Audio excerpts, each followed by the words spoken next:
In today's video, I will walk you through how to check exchange rankings on CoinMarketCap. To check exchange rankings on CoinMarketCap, open your web browser and go to CoinMarketCap. When the homepage loads, you will see the main cryptocurrency table. This section displays cryptocurrencies with information such as prices, percentage changes, market capitalization, and trading volume. At the top of the page, locate the navigation menu. This menu contains different sections available on CoinMarketCap. Find the section labeled Exchanges and click on it. Once the Exchanges page opens, you will see the exchange rankings displayed in a table.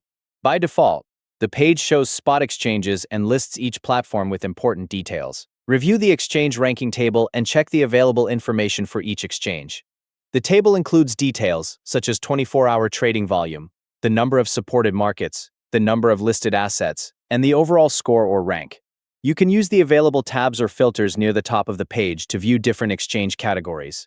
These may include spot exchanges, derivatives exchanges, and decentralized exchanges. Select the category you want to review and check the exchange rankings shown in that section. Review the listed exchanges and compare the available metrics.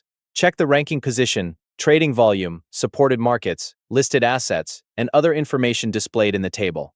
The exchange rankings page allows you to compare different platforms in one place. Use the table information to review the exchanges based on the available data. Rankings may update regularly, so the information shown on the page can change over time. Review multiple metrics instead of focusing on only one value. You can continue exploring the exchange rankings by switching between the available categories and reviewing the listed platforms. By following these steps, you can access the exchange rankings on CoinMarketCap and review the available exchange data. Thank you for watching.